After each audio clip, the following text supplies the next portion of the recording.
Hello and welcome. In this video we are going to talk about chemical reactions, but we are going to look at yields. Now yields basically just means how much of a product you obtain when you carry out a chemical reaction, and often we talk in what we call percentage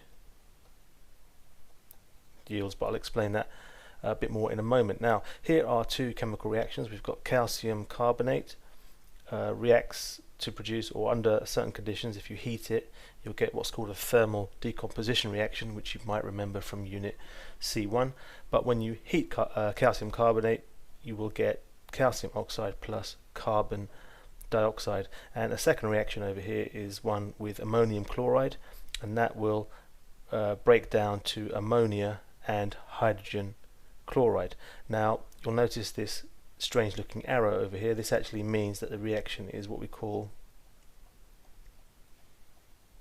reversible. That means that the reaction can go in both directions. Ammonia can react with hydrogen chloride to make ammonium chloride, and ammonium chloride can break down to produce ammonia and hydrogen chloride. So this is a reversible reaction, and you do need to know this symbol, you need to know what it means.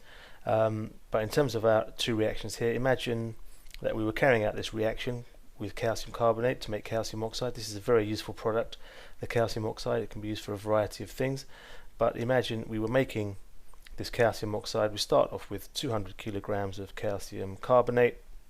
We end up with 112 kg of calcium oxide. Now this is what we call the actual maximum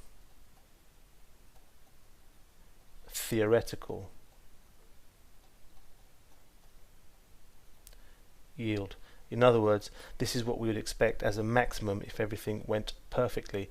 For this reaction down here, we could say that maybe we start off with 107 grams of ammonium chloride, and we end up with our useful substance, which is well, both of these can be useful, but ammonia, we end up with say about 34 grams.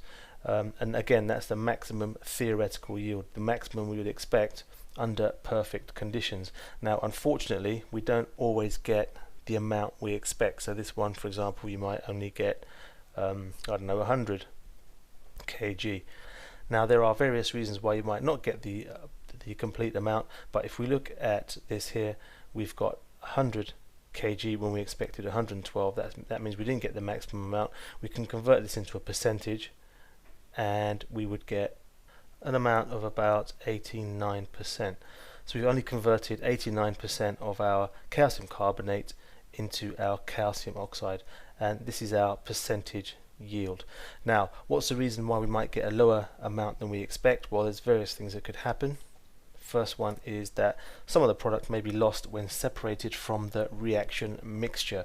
Now sometimes when we make a product, it's mixed with other chemicals. So for example, this is calcium oxide and carbon dioxide. Sometimes these two aren't very easy to separate, these two products, and sometimes you don't get all of the product that you want out, so we don't get the full amount. A separate or a second reason might be that the reaction might be reversible. So in the case of this second reaction here, it's unlikely that we're going to get our full 34 grams of ammonia in this case, because the reaction is reversible. That means it's going to go in the backward direction as well as the forward direction, so it's unlikely that you'll get the full amount that you expect. And the third reason is the reactants might react in ways which are different from what you expect. So for example, when you react lithium with oxygen in the air, you expect lithium oxide, but sometimes you can get lithium nitride as well, and that's perhaps not what you expected or what you wanted, so you wouldn't get exactly the compound that you wanted from this reaction. But these are three major reasons why you might not get the full amount of product that you expected. For this reaction here, you can also imagine calcium oxide is a powder and calcium carbonate is powdered before you carry out this reaction. So you can imagine if you spill some of that or lose some of that, or it's not all collected carefully, you won't get the full amount either. So there are other possible reasons as well, but these are the three key ones that you should be able to use and apply to your chemistry understanding. Okay, now the next section we're doing is for the higher tier only. And what you should be able to do is actually calculate these percentage yields. So I told you what the percentage yield, or gave you an example of a percentage yield here, but you should actually be able to calculate these for the higher tier paper. So let's have a look at this reaction here. In fact, let's just practice something we've been doing in the past, which is our reacting mass calculations. Imagine I've got 200 grams of this. How much calcium oxide am I expecting to make? Well, if we look at our relative formula masses for this, for calcium carbonate, it's a relative atomic mass for calcium is 40, for carbon it's 12, for oxygen it's 16, but remember there's 3 oxygens there, so we end up with 100 as a relative formula mass, so we can put that here. That's the relative formula mass there. And for calcium oxide, that would be 40, and for oxygen it's 16, so that would be 56.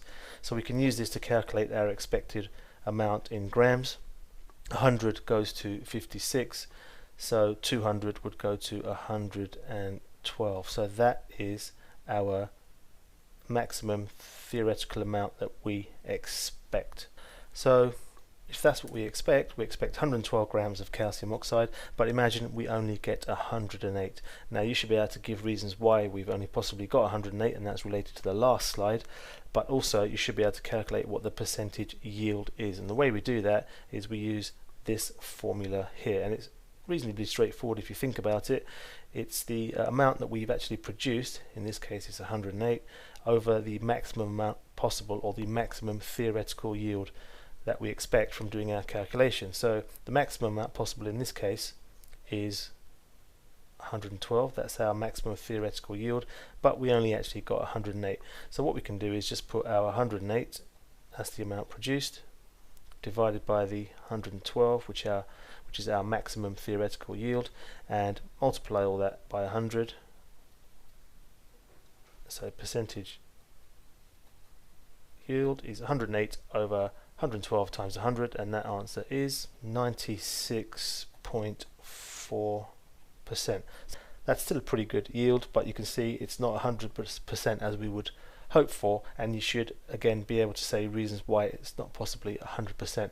You should also be able to calculate these percentage yields from amounts given in an exam, and that's for the higher tier. But that's about me done for this video. Thanks for watching, and I'll see you again soon.